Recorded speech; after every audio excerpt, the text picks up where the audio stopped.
Everyone, good morning. তোমাদের সকলকে life with চুরেক্সি চ্যানেলে অনেক অনেক স্বাগত জানাই। আজকে কোনো রকম রুটিন ভিডিও নয়, আজকের ভিডিওটা হতে চলেছে একটা ব্লগ। তোমাদের সকলের ভালোবাসা এবং সাপোর্টকে সাথে নিয়ে আজকের ব্লগটা চলো শুরু করে দিই। তো সকালবেলা ঘুম থেকে উঠে দেখতে পেলে আমি জলের সাথে দুটো খেজুর ভিজে রেখেছিলাম ওভারনাইট, সেটাই সকালবেলা আমি খেয়ে নিলাম। তো আজকে সকালে ভাবলাম যে আমার ড্রেসিং টেবিলটা গুছাবো, কারণ এটা প্রচণ্ড নোংরা হয়েছিল আর সময়ও পাচ্ছিলাম না ঠিক যে এটাকে পরিষ্কার করব। তাই ভাবলাম না, আজকেই পরিষ্কার করব। তো তার জন্য দেখতে পাচ্ছ সকালে কোনো রকমে খেয়ে আমি বসে পড়েছি পরিষ্কার করতে। আর ভেবেছিলাম যে আলমারিটাও পরিষ্কার করব, কিন্তু প্রচণ্ড দেরি হয়ে গেছিলো, তার জন্য আর কি আলমারিটা আজকে গোছাতে পারলাম না। আলমারিটা পরের দিন গোছাবো।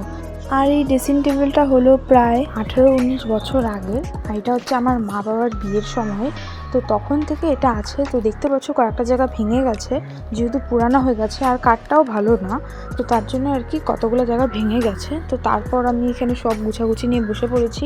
আর এত জিনিসপত্র কোথা থেকে শুরু করব এবং কোথা থেকে শেষ করব কিচ্ছু বুঝে পাচ্ছিলাম না।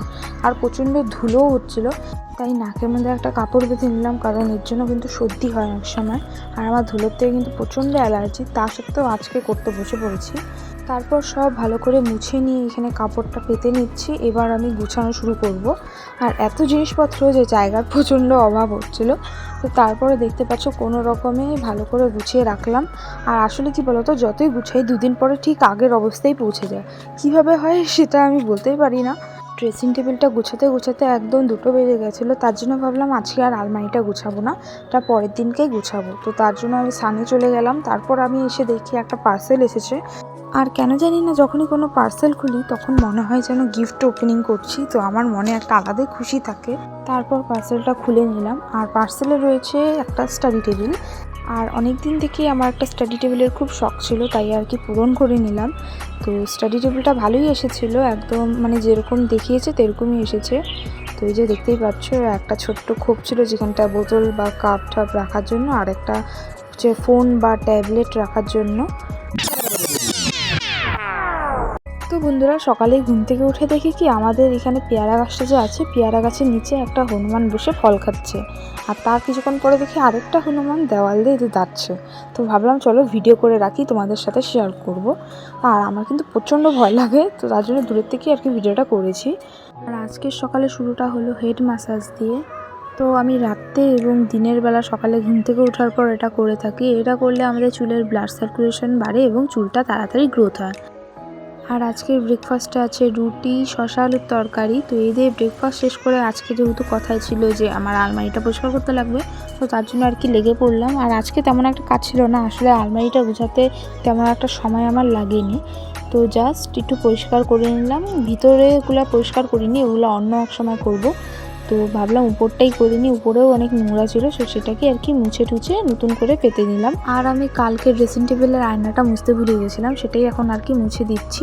তারপর লাস্ট একটা কাজ ছিল, সেটা হচ্ছে এই ফুলগুলোকে ধুয়ে দেওয়া। তো প্রচণ্ড ধুলো হয়ে গেছিলো, তো তাই ভাবলাম ধুয়ে দিই। তারপর আমি চলে গেলাম একটু স্কিন কেয়ার করতে। আর আমি স্কিন কেয়ার করবো, সব কিছু ঠিকমতো থাকবে সেটা তো কোনোদিনও হয়ই না। মানে আমি যখনই স্কিন কেয়ার করতে যাই তখনই কিছু না কিছু একটা মিস থাকবেই। যেমন আজকে ভেবেছিলাম একটা কফির ফেস প্যাক লাগাবো, তো গোলাপ জল শেষ। তো তারপরে আর কি জল দিয়ে করে নিলাম।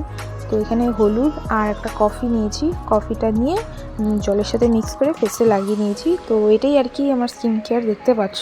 বহুদিন পরে আজকে একটা স্কিন কেয়ার করলাম, তাই ভাবলাম তোমাদের সাথে শেয়ার করি। আর যতক্ষণ এটা শুকোচ্ছে ভাবলাম ঘরটাও একটু মুছে নিই, প্রচণ্ড ধুলো ধুলো হয়ে গেছে। তারপর স্নান খাওয়া দাওয়া সব একবারে শেষ করে ফেলেছি। তারপর বিকালবেলার দিকে দেখতে পাচ্ছ ফেসটা গ্লো করছে কিনা তোমরাই বলো। যদি রোজ ওয়াটারটা থাকতো আরও ভালো হতো। যাই হোক, বিকেলবেলার দিকে একটু বসেছিলাম হারমোনিয়াম নিয়ে। তো আমার এটা অনেক দিন আগের হারমোনিয়াম। আমি লকডাউনের আগে গান শিখতাম, কিন্তু লকডাউন হয়ে যাওয়ার জন্য সব বন্ধ হয়ে গেছে, তাই আর কি গানটা তারপরে আর শেখা হয়নি। আজ অনেক দিন পরে হারমোনিয়ামটা নিয়ে বসেছি, দেখলাম সব ঠিকঠাক আছে কি না। তো এই আর কি, তোমাদের কেমন লাগলো আজকের ব্লগটা? যদি ভালো লেগে থাকে প্লিজ লাইক শেয়ার সাবস্ক্রাইব করতে ভুলো না, আর পাশে থেকো। বাই।